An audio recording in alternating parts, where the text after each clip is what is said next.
Welcome, everyone. We're going to just give it another minute as we hit the 8 o'clock hour to let people that were planning on joining that are doing it on time rather than us diligent souls that are a little early.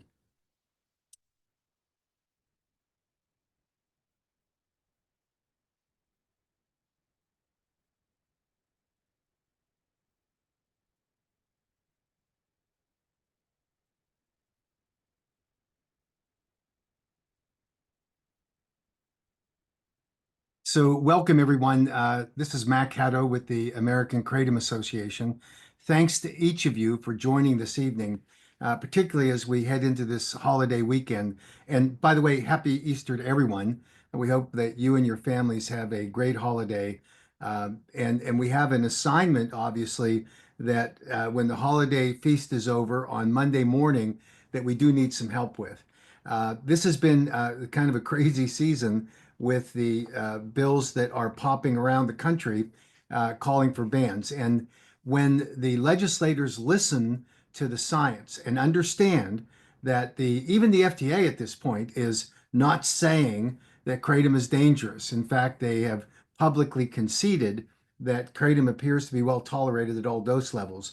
But the combination of anti-kratom forces who ignore the science, don't care about the truth, and continue to perpetuate the myth that used to be, of course, promoted by the FDA. They continue to try to prosecute their case that kratom should be banned.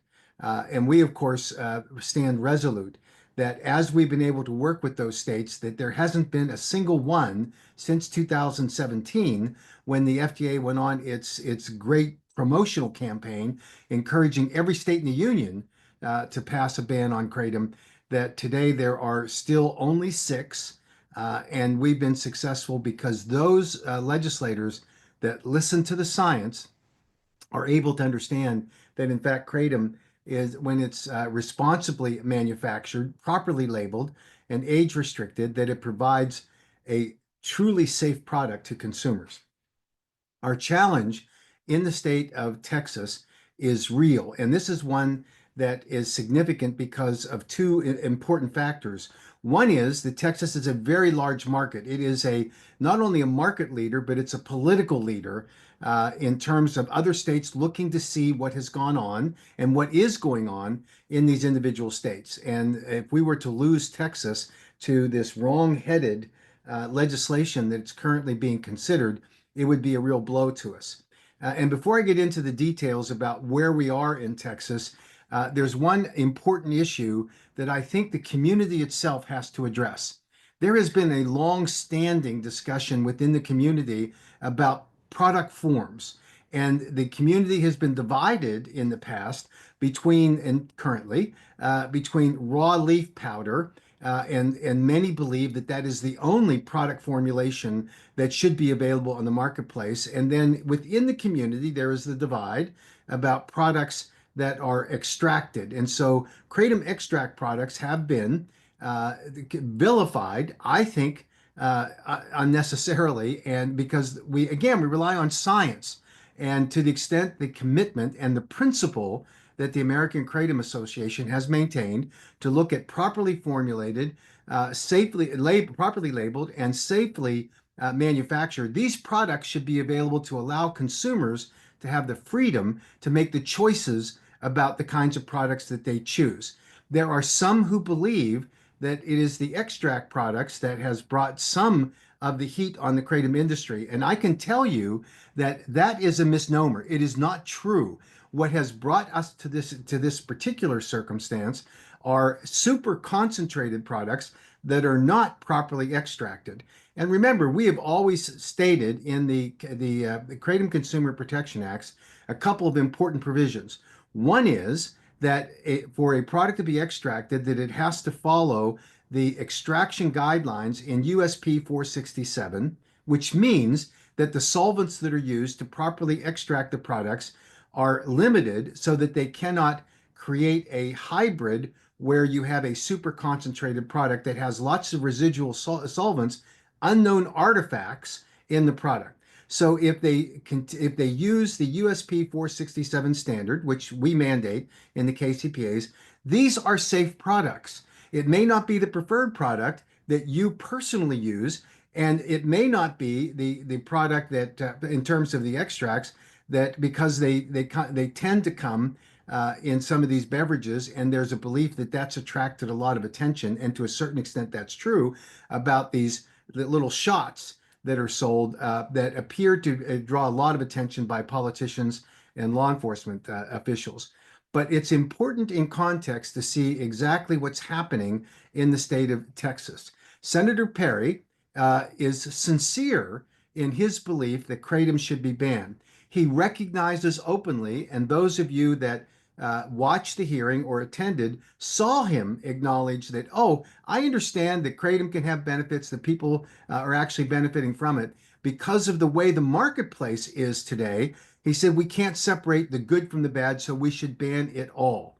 Now, that's a wrong-headed view of the way that we regulate products. We simply don't do that because some innovative bad actor comes in and develops a product formulation on any product, you name it, and then decides that they're going to challenge the product itself and bring a bad name to it. And the solution to this, and it is a time-honored solution in adulterated products across the spectrum of both pharmaceutical and dietary supplement and botanical supplement products. You identify the adulterated product and you eliminate it from the marketplace. That's the simple message, and it's one that's important in the state of Texas for us to unify behind.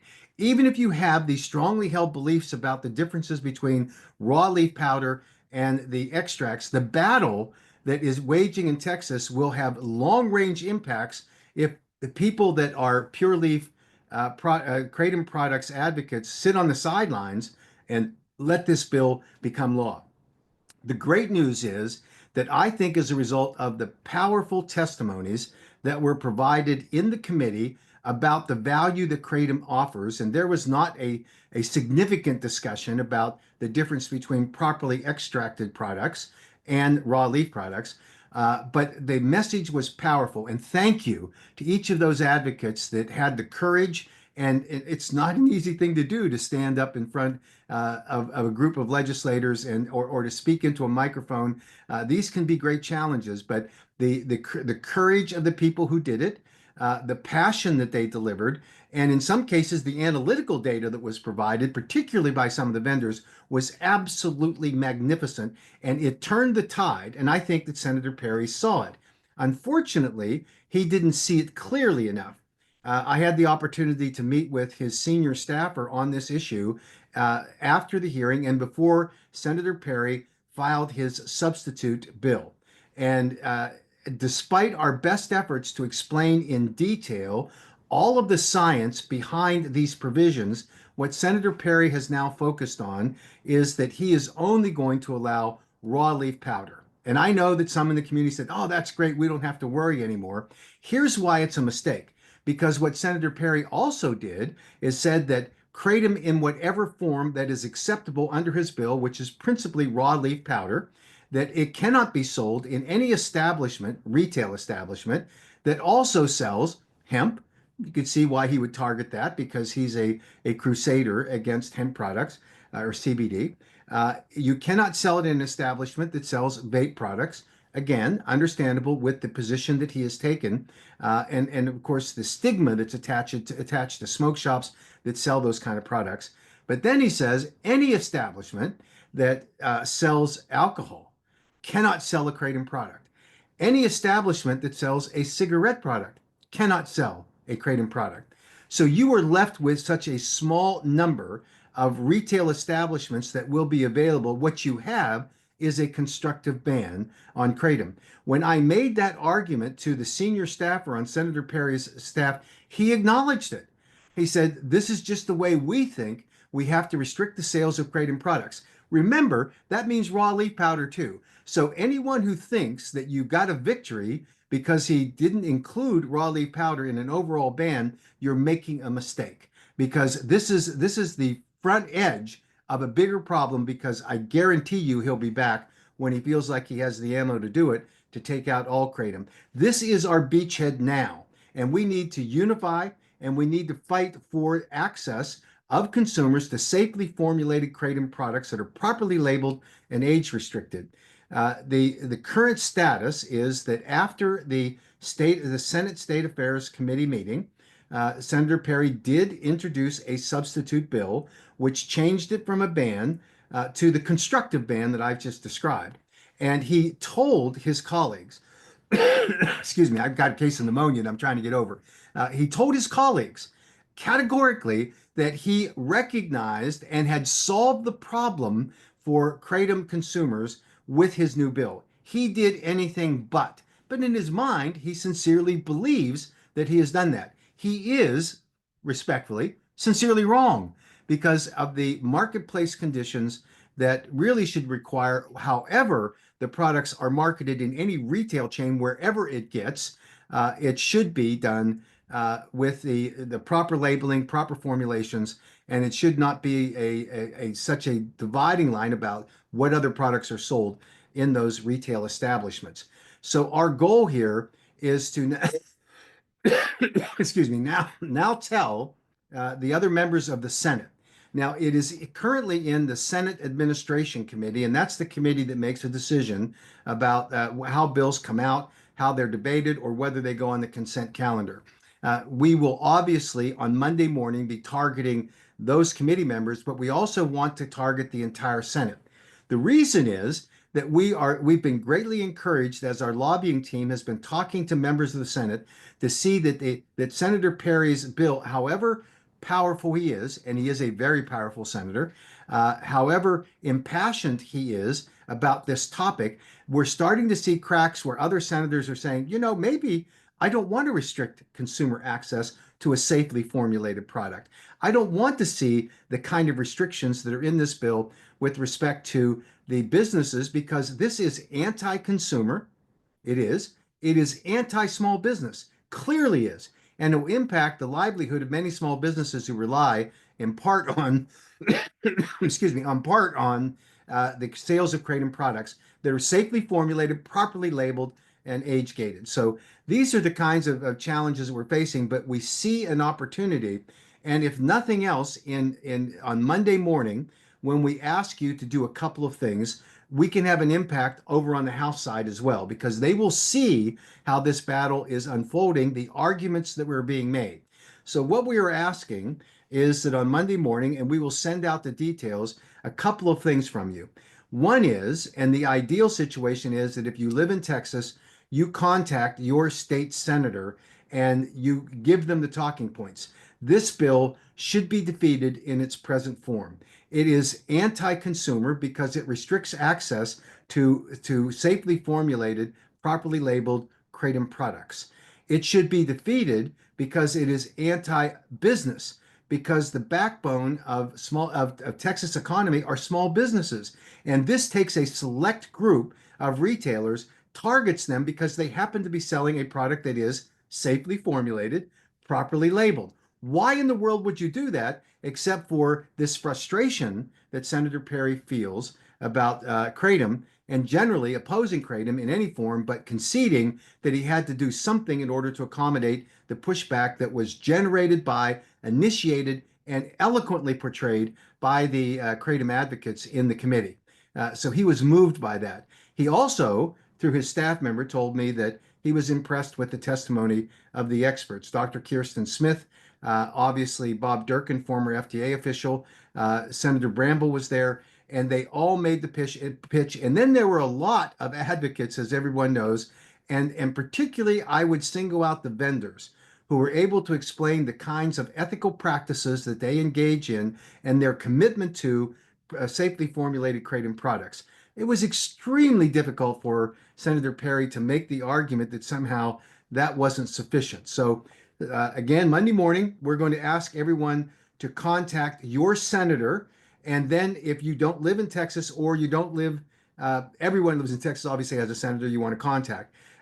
If you don't live in Texas, we'd like you to also participate in two ways. One, we're going to have an email bridge so that you'll know exactly where to send an email that tells your story. Again, concisely, but makes the point that this is unfair. In its present form, this bill needs to be defeated or significantly amended. And then we're going to ask you to make calls where you pick up the phone and call. You will get a staff member.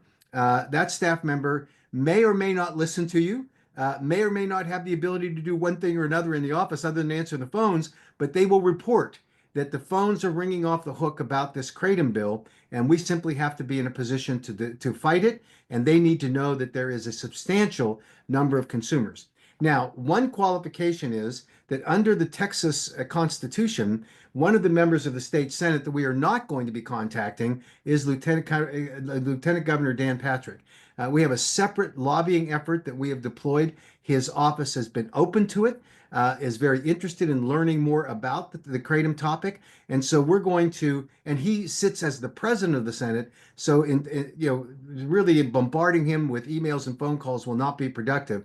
Whereas the other members are just one vote. Lieutenant Governor Patrick is a significant voice and can be a particular advocate for us if we convince him, based on our separate lobbying efforts with the science and his understanding of the small business community, he could help in asking Senator Perry to stand down on this. This is a process that likely, given Senator Perry's commitment to pass this bill, his immense power he has in the state Senate there, that it will go through the Senate. Perhaps not, and if we can get it modified or defeated there, it's great. But we really know that our battle is going to take place in the Texas House of Representatives, and it is a vastly different political body than the Senate. Not unusual in these bicameral legislative bodies, but this one is particularly acute because of the unique political infrastructure makeup of the Texas House of Representatives, where you have a speaker as a Republican in a Republican majority caucus, was actually only elected because of the support of about 40 Democrats. And so there's a true division within the Texas House, and gives us an opportunity to have more of a voice than we otherwise might have had in a traditional political scenario as would exist in a red state like that. So we're going to ask again for all Senate members except for Lieutenant Governor Patrick, who serves as the president of the Senate, and phone calls and emails on Monday and Tuesday as we proceed along with these messages. Now, people often ask me, if I make a phone call, what should I do? Simple thing to do is simply write down a couple of talking points before you get on the call, because when that staffer picks up, you have this sense of panic. What should I do? What should I do? Just think about what you're saying. Introduce yourself. Tell them where you live. Tell them that you are a Kratom consumer who's very concerned about Senator Perry's bill, that it really needs to be amended or defeated, because in its present form, it creates an impossible barrier to access to safely formulated Kratom products, which we all know in our particular situation that it can help people, that it is helping people, and that in its current form, it simply has to be defeated. So Senate Bill 1868 in the Texas legislature, currently in the state Senate, needs to be defeated or amended. And that's our message. And then you can give your personal story about how Kratom has helped you or has saved your life, because those obviously are appealing on a constituent basis to these offices. And trust me, even though you may have a staffer that does not have any idea what you're talking about, identifying the Kratom bill, Senate Bill 1868 and Senator Perry will give them enough specific information for the roadmap that they can report to their bosses that this phone is ringing off the hook.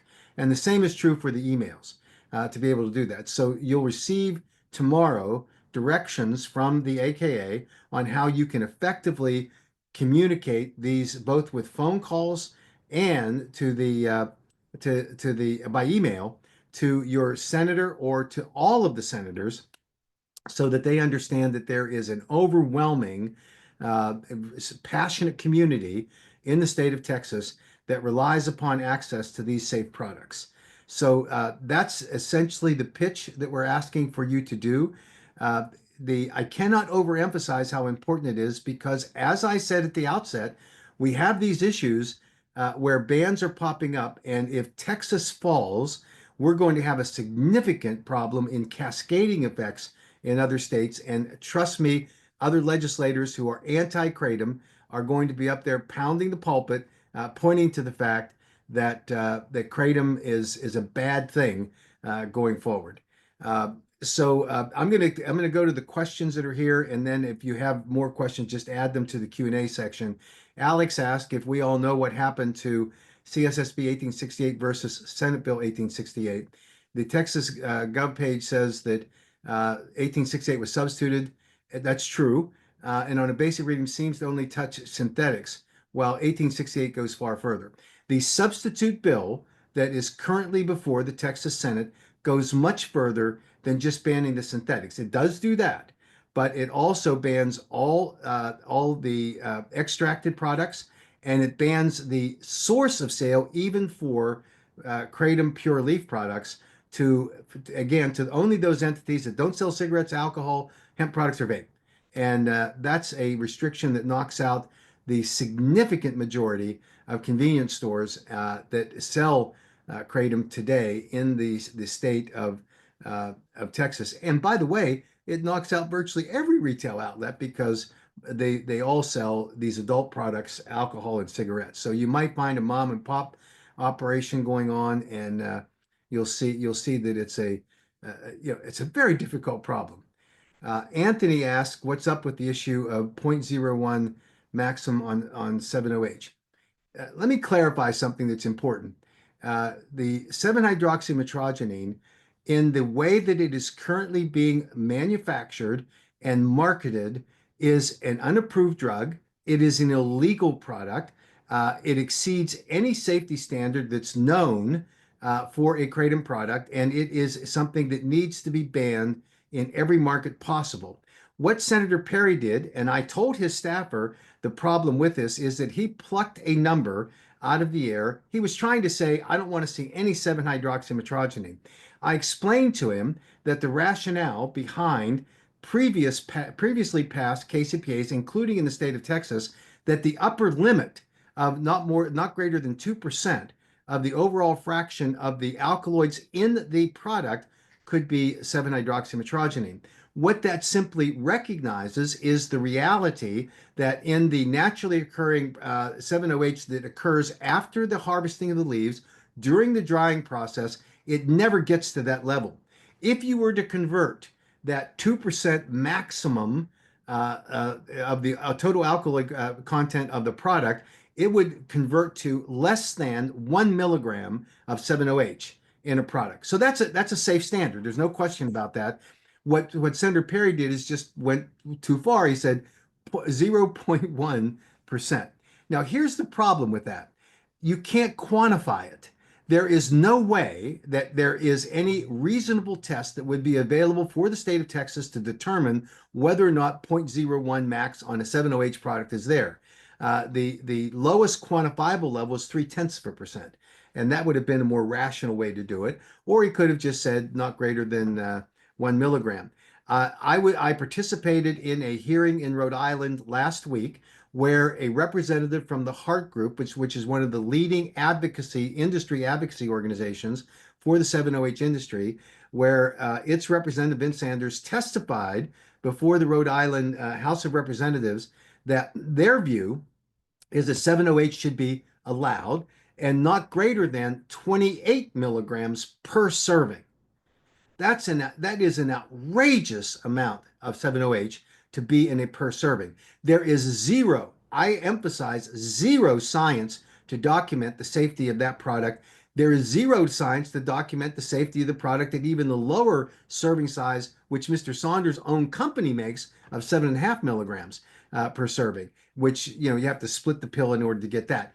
This is a false statement for anyone to claim that 7-OH is safe above that 1 milligram level. But in the Texas case, Senator Perry just overreacted, I believe, acted on an emotional level rather than a science level. And that's why you got to that ridiculously low level along the way. Anthony also asked whether all liquids are banned in this bill. In the statements that were made by Senator Perry in the presentation to the committee of his substitute bill, he clearly indicated that he wants it just to be pure leaf powder. And so I think you can take to the bank that this is a huge problem that we're dealing with. that we're working with. So that's sort of where we are as we go forward. Amanda asked the question, just to clarify, will the Senate hearing be on Monday, the 21st? There is no hearing scheduled yet. There will be a discussion in the Senate Administration Committee, and they could at any moment pass it out onto the floor.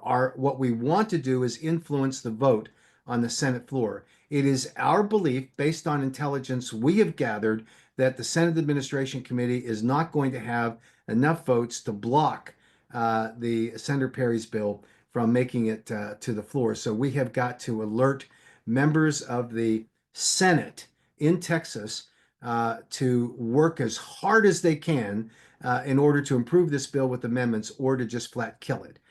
So that's going to be very important. Richard Morris says he lives just north of Austin. He's already submitted a letter. He will call the numbers on Monday. Thank you for doing that. Would it be helpful to show up in person on Monday? The answer to that, I think, is a qualified no, it wouldn't. There may be a date later in the week where we could use your help. We're going to watch and get the advice of our lobbying team on the ground. We've retained 3 separate lobbying firms there to work this issue. That's how important it is. And we're going to gather intel on this, and we can let you know. I think that this is a critically important issue for us in Texas. It's a huge market and everything we can do there. And so your voice in showing up and going to the member offices will be very important. And if you are able to take a day, I would say Tuesday is more likely a better day because the Senate will all be back. You will have staff people on site on Monday, but you won't have as many senators. They may come in later in the day, but I think Tuesday would be a better bet if you wanted to make sure that you could visit as many Senate offices as you want. Amanda asked, what does it mean for Kratom vendors in Texas? If you are selling Kratom in a retail outlet that has cigarettes or alcohol or vape or hemp products, you can't sell. And so that's a significant intrusion on the freedom of individuals to sell safely formulated, properly labeled, and age-restricted products. There's no basis to do, and certainly no example. I mean, think about the logic of it. You would think that Senator Perry could say, okay, well, you can't sell alcohol where there are cigarettes being sold. They don't say that.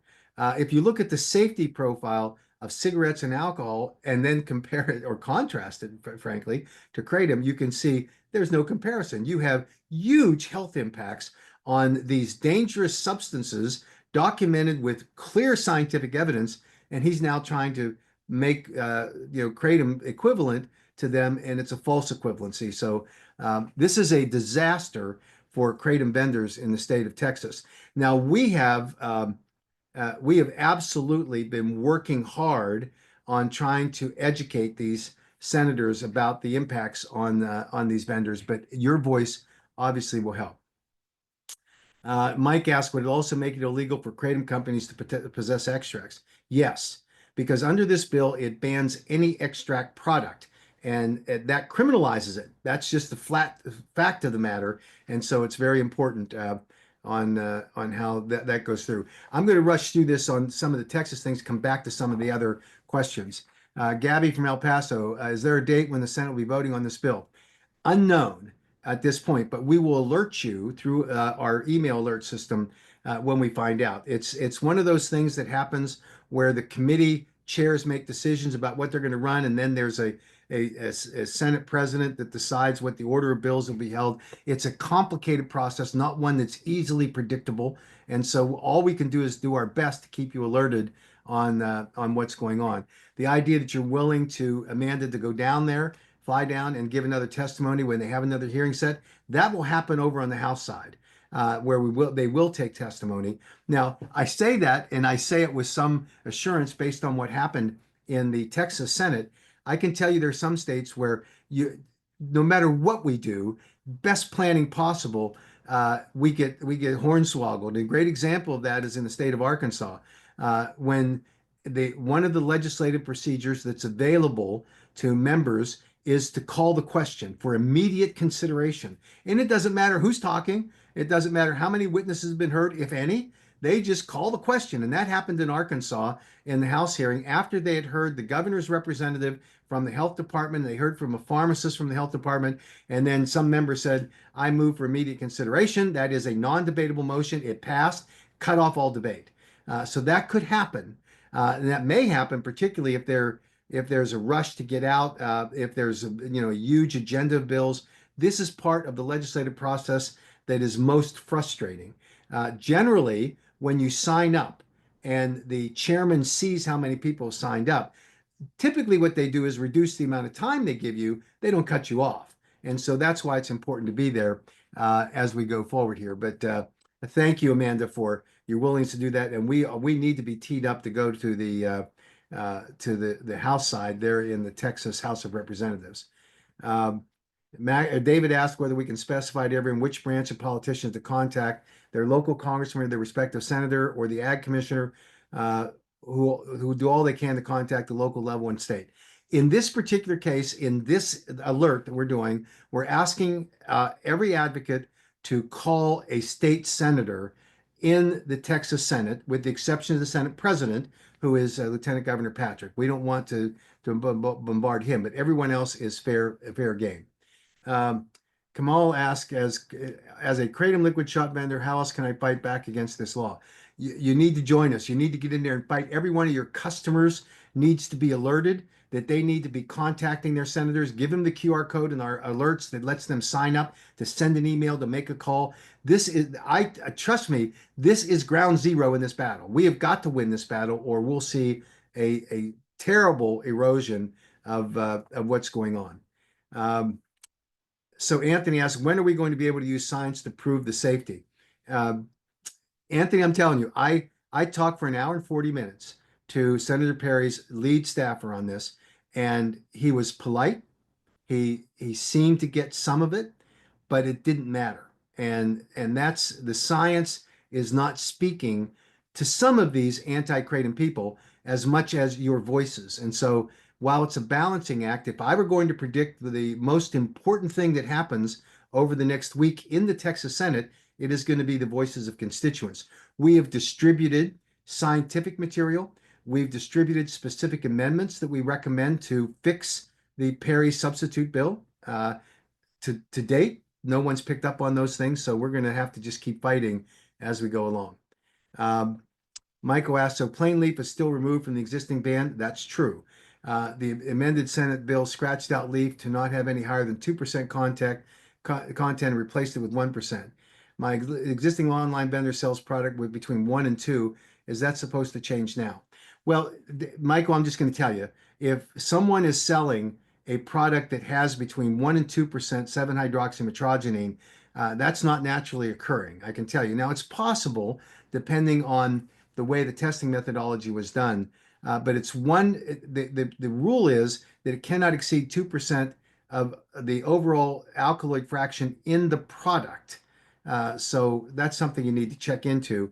I think it's difficult, but by moving it to 1, it is a more restrictive standard. Our experience has been that you don't see even that level on commercially available products. Just to give you an example, the University of Florida conducted tests on 341 commercially available products that were collected as a part of a study on kratom about 1.5 to 2 years ago. And when they completed that study of those 341 products, none had greater than 0.3% of 7-hydroxymetrogenine, which is the quantifiable level. So it may be that they didn't have the 0.3%. It's just that that's the level at which they could define as to whether there was a presence of any 7-hydroxy. So I'm just going to tell you that I think if someone's got between 1 and 2, there might be a question about that product. But maybe it's the way we're actually defining what the product context is. So we need to work on that. David asked, for those of us outside of Texas, there's still value in submitting our messages. I can tell you that Texas is a market leader in the nation. So yes, I think you have a legitimate case to make that you should be contacting Texas senators, because the policy decisions that are made in the state of Texas will have an impact around the country in the way that kratom is being treated. Jamie asked, would this affect online sales originating from outside of Texas into Texas? According to Senator Perry, it will.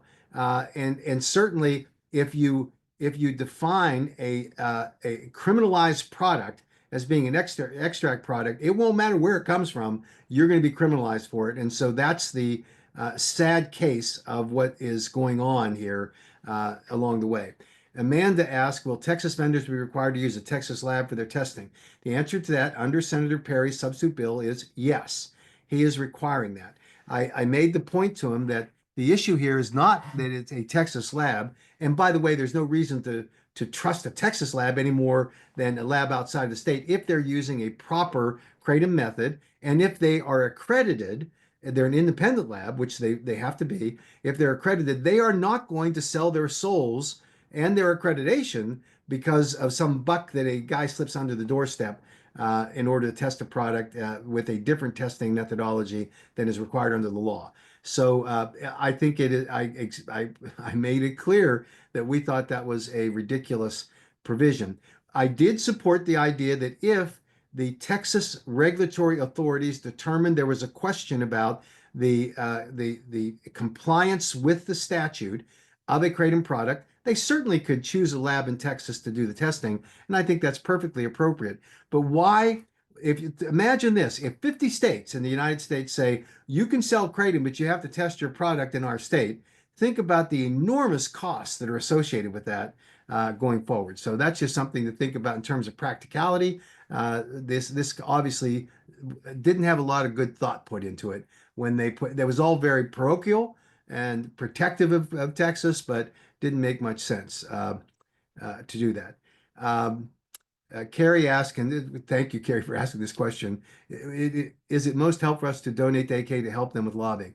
The only way we can hire 3 lobbyists in the state of Texas, and we need them, by the way, very expensive to do it, is through the generosity of people who support us. And so we welcome every donation, and as generous as you can be, we appreciate it very much. So thank you, Carrie, for asking that question. Jen, I've answered your question about lab testing in the state of Texas, and it just doesn't make any sense. Why didn't AKA Chelsea? Well, I'm going to get back to these other states here in just a second. What happens to the end consumer if Kratom is banned? So you still can buy a Pure Leaf product if you can find a retail outlet to sell it, and you can buy Pure Leaf product online. Your Kratom consumer is in jeopardy when you attempt to buy a properly formulated, safely manufactured, properly labeled extract product. So I think that that's very important for people to consider. Um, Alex asked, would it be advisable to preemptively start contacting representatives as well as senators? No, we're going to have to work the House. Don't get me wrong, but I don't think we need to get ahead of this because the House is not focused on this at all. They will look at what comes over, and we're hopeful that we're going to be able to influence on the Senate floor. Some courageous senator will say, whoa, let's think about this. Anti-business, anti-consumer, that's not the Texas way. Small businesses are the backbone of our economy. Why are we doing this? And that might prompt an amendment. So I would hold your fire on the House side. I understand the instinct, by the way, but I think right now we're good. So let me get down here and see. Uh, will this affect the Alicia may ask if will this affect the Texas vendor who only sells Kratom products online? You're only going to be able to sell Pure Leaf Kratom. That's it. And so that to that extent, it will affect you. So let me go back and answer some of these other questions that are not specifically on Texas, but obviously are important. Adam asked if there's any word on Florida. We at the American Kratom Association fought and opposed the Kratom bill in Florida.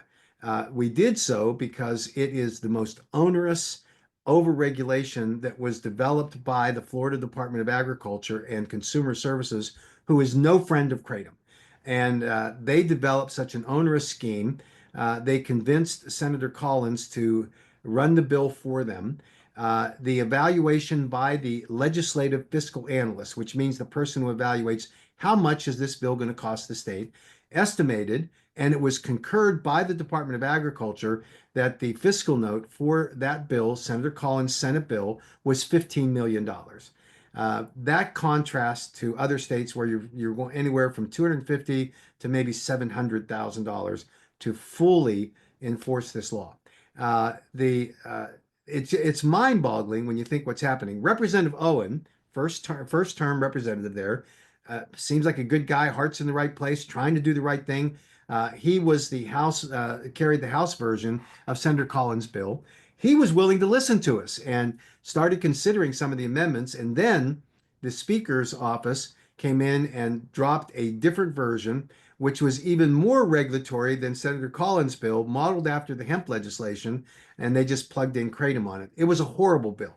That those two bills are now dead. And by the way, the fiscal note on the hemp bill in the House, in the hijacked House bill, was 15 million plus 2 or 3 million more. So it was certainly not something that could have survived and didn't. What we are working on in cooperation with other advocacy groups in Texas today is to try to identify a vehicle where we can apply the specific regulations on 7-hydroxymetrogenine products. So that's still an open question. But absent some unforeseen event, some manna from heaven where Florida finds the money to spend 17 or 18 million dollars on regulating kratom when they can't even afford basic services for their citizens, I don't think that bill is going anywhere. Uh, and uh, and that's where the things are. Um, Adam asked if I know whether Indonesia is in talk with the administrations regarding the tariffs. The Indonesian delegation arrived in DC today, and they will be here for the next week, and they are working with the administration trying to resolve broad issues with Indonesian goods and the tariffs that are imposed. And they have some real advantages with some critical minerals, particularly nickel, that the United States needs. And so those are very intense negotiations. The Indonesian representatives are not certain how they're going to get by with the self-imposed tariff that they have of 20, I think it's 25% on kratom coming out, which is in addition to a normal tariffing that goes on. So, Adam, thanks for asking, but they're obviously going to be in some intense negotiations, and we're tracking that as hard as we can. I've worked with the Indonesian delegation to help them make recommendations on the lobbying firms that they should retain, and it'll be interesting to see how these discussions play out. Edie asked, "Is there time? If there's time, and I'm going to give you the time. What happened in North Carolina yesterday? I was there, and we had a fascinating discussion. And this is probably a great illustration of what happens sometimes in these hearings. We had meetings with the Senate chairman, with the sponsor. I'm sorry, with the House chairman and our sponsor prior to the hearing. It was a fully packed hearing with bills, and it was looking like we were going to be shunted off into the second segment of the hearing. They had one before session, and then they would take up at 4 o'clock or whenever the session ended, the second tranche of bills. And so we prevailed through excellent lobbyists we have in North Carolina to allow Senator Kirk Bramble, who had traveled from Utah, taken the red eye, got there at 9:30 in the morning, was ready to testify at 11 o'clock, but he had to get back home on a 4 o'clock flight. And what an extraordinary schedule he had to follow. And so we prevailed upon the chairman to allow Senator Bramble to speak, and he did a great job. And then having been told that they were going to punt until the afternoon session for the additional testimony, we went over to the Senate side where we had set up appointments for Senator Bramble to meet a number of colleagues there, some of whom he's known through his various national legislative efforts. And while we were in the meeting with the Senate president, we got word that the House chairman decided he was just going to run the bill. And so our KCPA got passed unanimously out of committee. Now, it's not a perfect bill. We've got a couple of issues that people cobbled onto it that we're working on, but this was a great step forward for us, and it did pass unanimously. And Edie, thanks for asking. Again, one of those crazy things that happens in the legislative process that you don't always know about. Nicholas asked, are there any updates with Wisconsin? This is a little bit of a quagmire. We're now negotiating with the Controlled Substances Board. We're going to file a formal petition with them to overturn it because we think that they have the authority under the law to overturn it. And their claim that it doesn't meet the 8 factors, which means they can't vote any other way. And they're sloughing it back to the legislature who originally enacted the ban when in fact the law says that any changes are in the purview of the Controlled Substances Board. So we're working hard to try to convince them. Failing convincing them, we're going to file an official petition, and we're going to go forward along the way. Uh, and then let's see. I know there was another couple questions on other issues. I've answered Florida. Why didn't we testify in Arkansas? We testified in the House hearing, and we had a lineup of experts who we had flown in, which included Jack Henningfield and Bob Durkin and Kirsten Smith. After the testimony in the Senate hearing concluded by Senator Leding and myself, and as Jack Henningfield was taking his seat, the process was invoked that I mentioned earlier, where a member of the Senate panel said, I move immediate question, and we ended up passing unanimously. There's a great backstory to what happened on that, because going into that committee, we thought we were going to lose because three of our supporters were in other committees presenting their bills because of how long the Senate that day had stayed in session. We ended up getting unanimous do pass. In the House side, it was a stacked deck against us because the governor's office authorized the Department of Health general counsel to testify that the governor was opposed to this bill. They had a pharmacist from the Department of Health who said outrageously outdated and inaccurate information, which we're now trying to correct, but they invoked the same thing, immediate consideration, and the bill was defeated. We've got work to do, obviously, with the governor's office before we can proceed there. But that's the circumstance that we ran into.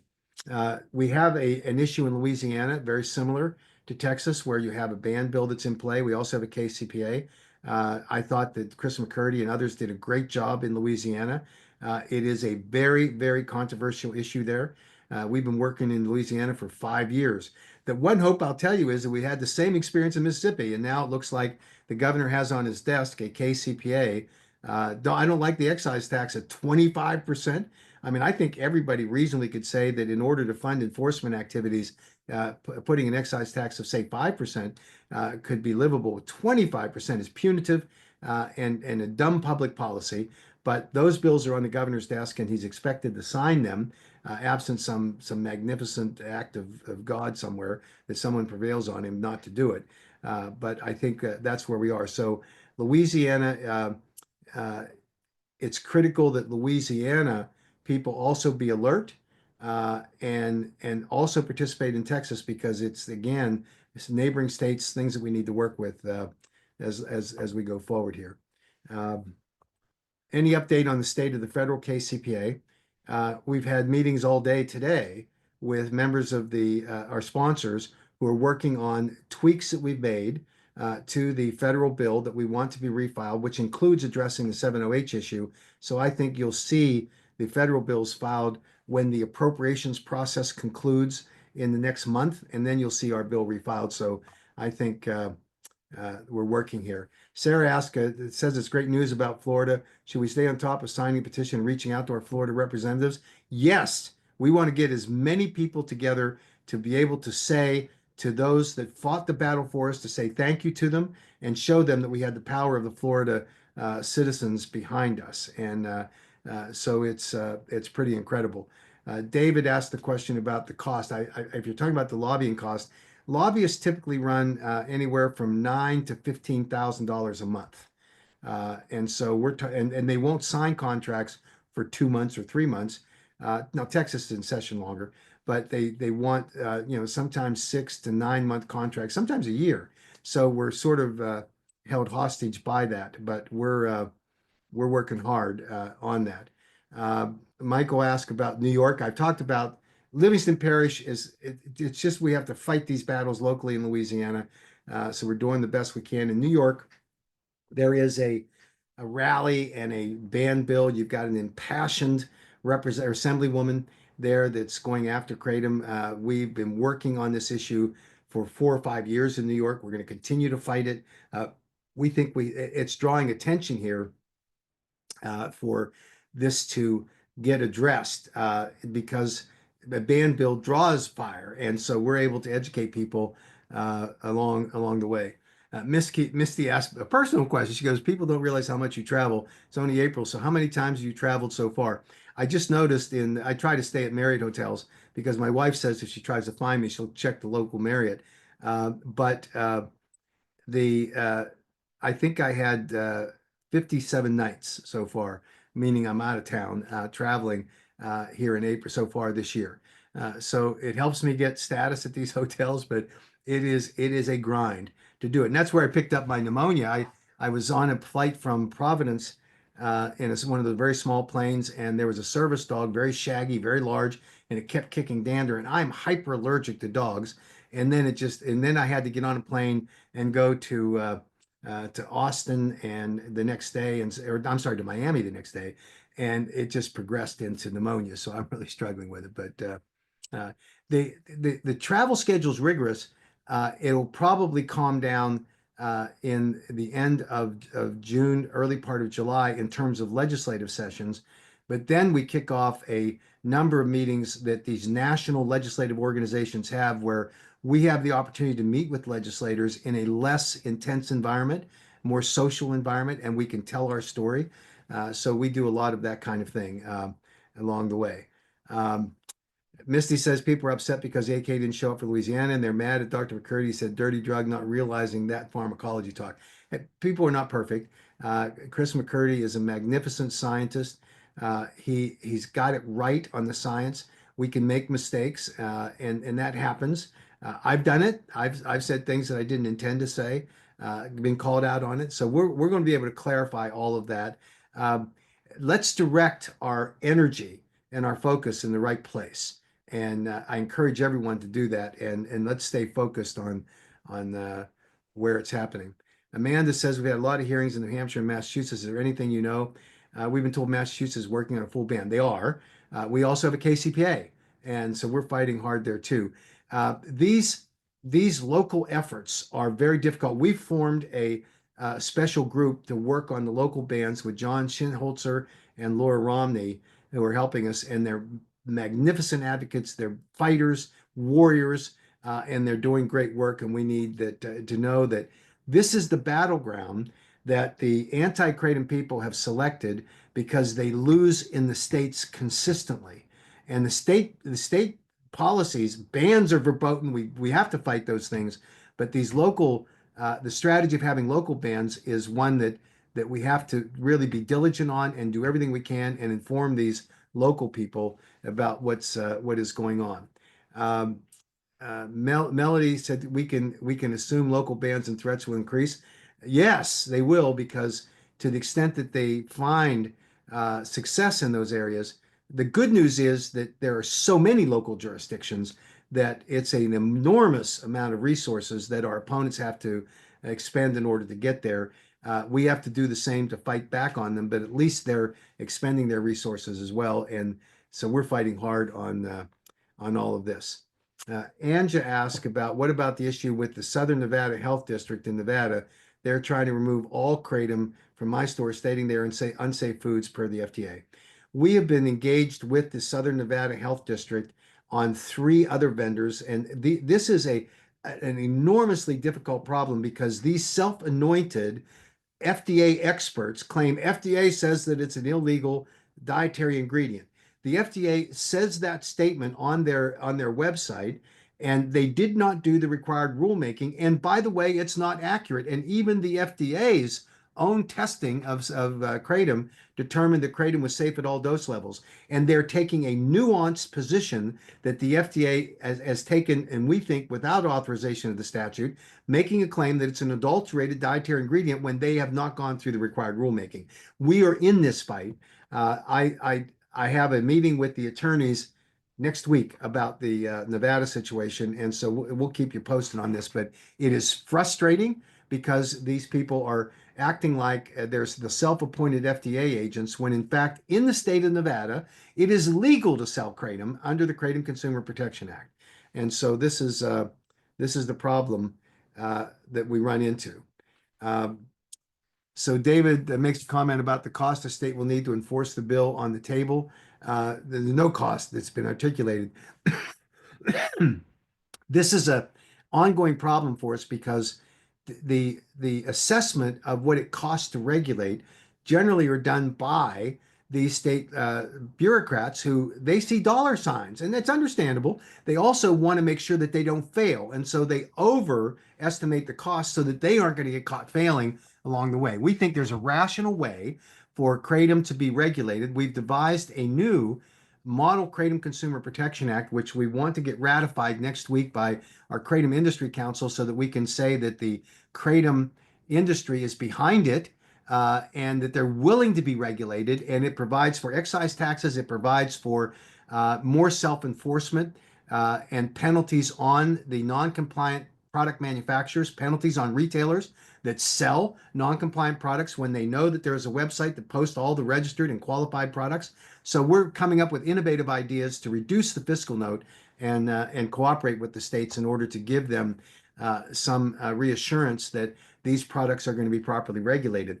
One idea that we're working on that you can see soon is that we're looking at developing a Kratom Safe product protection group that will go out and do secret shopper identification of non-compliant products in the individual states where there is a KCPA and where action can be taken going along.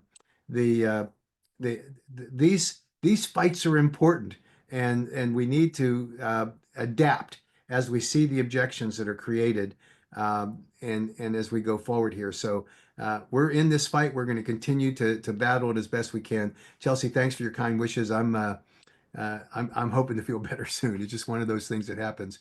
Um, Troy says, Representative Boyer, Governor Landry, and myself all graduated from the same high school. If we can get this KCPA moving, this is great. And let me just say, this is an important point that needs to be evaluated. Relationships count. They're extremely important. I sat in a legislator's office and I was doing my elevator pitch in a very tall skyscraper for Kratom.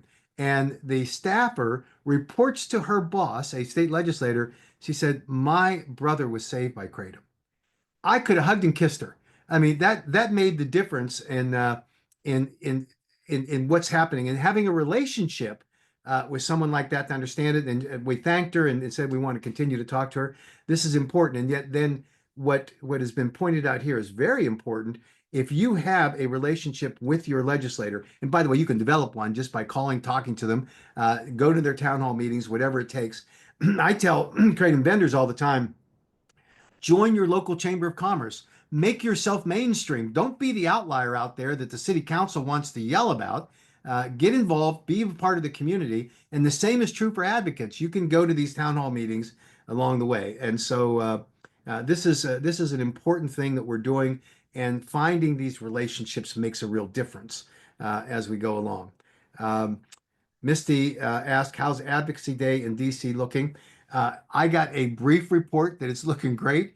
I've been running so crazy. I checked in with the office, and they reported to me that the meetings, it looks like the meetings are coming along great, and that our advocates are going to have a great day. This is next Wednesday in Washington, D.C., and it gives us a chance to work on it. Misty makes a great point that she's developed relationships with representatives on Facebook, and hey, whatever it takes in order to do that. I have a son. I shouldn't say this because he'll be mad at me. I had a son that we'd given up on in terms of his getting married, because his kid with Crohn's disease got his left eye shot out at scout camp when he was 13 years old. He has after effects of having Lyme disease. It was undetected until it was too late. And this kid just felt like he was damaged goods. And he found a girl online that lives in Spain. And he took a couple trips over there without disclosing why he was going to Spain. And they ended up fell in love and they're married. And now we have this beautiful grandbaby as a result of it, because he built a relationship in an unconventional sense. Maybe that's not so unconventional. My day, that was unconventional, obviously. There wasn't even any internet then. What a fabulous thing. Use the tools that are available in order to build relationships with each other and with your representatives. And always the same kind of civility that that you want to have and build friendly relationships with, even when you disagree civilly, and it'll pay dividends, and respect will come flowing back from those kinds of things. I can tell you that I've been in circumstances where I just wanted to scream at the people I'm talking to on the other side of the table that should know better, that should have better understanding of public policy issues, but it never profits to do that. And so I think that the same is true in your developing these relationships. I am I am overwhelmed with the kind of passion that advocates bring to the table. It is magnificent, and I've built relationships with people that I never would have crossed paths for, except that they showed up at a hearing to defend this plant. And we were able to develop a friendship. I'm not a very good friend because you probably, from the other end of trying to communicate with me, you find that I'm difficult, and it's just because of the press of business. But I love what the work that's being done by people in this community because it couldn't have been done without us. I had occasion to describe to a reporter today in an interview when she asked me, how in the world were you able to defeat the first Kratom ban recommendation from the FDA when it was what it was, the emergency powers, 30 days, no public comment, never been had a rescission of that kind of recommendation in the history of the Controlled Substances Act? And the answer was 146,000. That was the number of Kratom advocates that went on the We the People website uh, to uh, to say don't ban Kratom. The 56 members of the House of Representatives, 51 members, 25 Democrats, 26 Republicans, only got achieved by the advocates calling their representatives and emailing them, telling help me along the way and telling their stories, and 13 members of the Senate. And when you and I'll tell you now that he's passed away, a Kratom consumer called the administrator of the DEA and told him not to schedule Kratom. Now, you could say, well, what difference does it make if somebody calls? And even if the administrator took the call, it was Senator Orrin Hatch who called him up, who was at the time a member of the United States Senate, a very influential member of the Senate. He was the president pro tem of the Senate. And he called the DA administrator and said, you do not schedule Kratom, because he was a Kratom consumer. So I think that it speaks to the value that all of our voices have, and how we need to keep working along the way. And I think that that Misty makes a great point here in the comments that nobody should be messaging the anti-Kratom people, and I think that's right. I don't think that anybody wins, however satisfying it may be, to say to someone who's clearly wrong. It really doesn't profit us, and we need to focus on going forward, um, as we are doing along the way. I'm going to end with this one. Anthony asked, "Do we have any legal recourse on the fight to fight the FDA statements that continue to be posted?" First, the good news is, Anthony, that the greatest critic of Kratom at the FDA, Doug Throckmorton, resigned from the FDA in early February because he could not work for the new incoming administration. That was great news because he is, I cannot tell you how influential. He's a senior member of the policy team in the commissioner's office, and he had enormous power. And it was his driver, and he was a passionate anti-Kratom person. His being gone has left a vacuum. I think that whether we like it or not, the decimation of the FDA's workforce also helps us because, again, they've got bigger fish to fry now. They're all scrambling to figure out how they're going to be able to do basic jobs that the FDA is tasked to do statutorily with a much smaller workforce. So there's going to be that. And I can tell you, it's preliminary. I can tell you that Secretary Kennedy has an understanding of Kratom and he's learning more about it. And I think he's going to end up being a friend. I'm optimistic that that's going to be the case.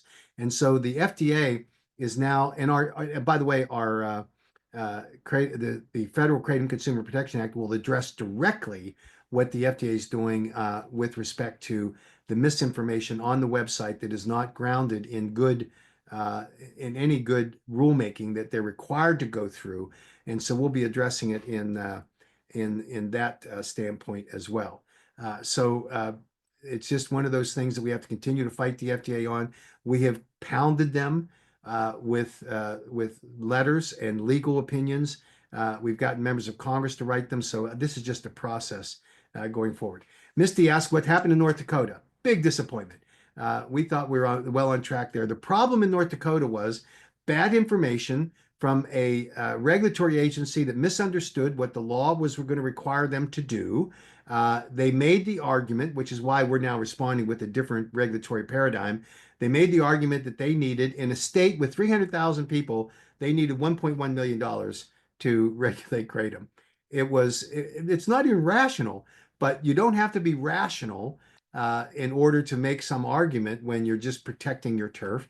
And again, not wanting to fail. And so they had this ridiculous fiscal note, and that's what killed us. We came in and had good support for an alternative position with a trimmed down bill. But in the end, we just had some members of the legislature that wouldn't swallow it. So now we have a study, and that's unfortunately a 2-year legislative session. They won't be back in for 2 years. So we fought the good fight. We're going to be back again, and hopefully we'll have more states surrounding them that have made the decision to move forward and help on this. We had a similar problem unfortunately, in Montana. While we're not completely 100% dead there yet, we made great inroads, and still the fiscal note problem that everyone's struggling with. So that's where we are. Michael asked about the Illinois KCPA. This is again, warring legislative efforts. We are working as hard as we can to try to cooperate and coordinate with the other associations so that we don't have these competing bills going forward. And we're making a dedicated effort to do that. And I think that there is a good faith effort on the other side to do that. And so just taking a little time. And I think and I'll just say, I appreciate the fact that there's a willingness to have these discussions, because we want to make good public policy that benefits kratom consumers. And sometimes the interest of the vendors align with that, and sometimes they don't. And sometimes we have to figure out a way to make it so that everybody's interests are protected. And that's what negotiations are about. And that's what we're working on. So I know there's a lot to be done. Let me just give you a quick report on Rhode Island. And Rhode Island's, fingers crossed. We passed the bill last year, and the governor vetoed it. He did so because of input from a couple of friends who were doctors and from his agencies. We worked hard and negotiated with the governor's office, and we have crafted a bill that will be acceptable to the governor as long as it's not amended. There are some provisions of the Rhode Island bill that are not perfect, that I would not advocate for, but we accept them as a condition of getting the first step done. The commitment we had from the governor's office is that they're open in future years to look at from lessons learned once this bill is implemented. So we're hopeful, and the first hearing that we had in Rhode Island, both in the Senate side and in the House side, we did it on the same day, were fabulous. And the response, even from prior no votes on us in the House hearing, Representative Kennedy, who's our sponsor there in the House side, had a conversation with a fellow committee member who said, I voted against you last time, but I'm voting with you this time. So I think that there's a real pathway going forward on that. So I think that's critically important. And I am going to end now, but let me ask each one of you if you would do something personal for me. One of our great friends in the kratom industry and kratom consumer community is Representative Brian Patrick Kennedy. He had a shoulder issue where he tore his shoulder apart and had to go through surgery, and was recovering magnificently from that.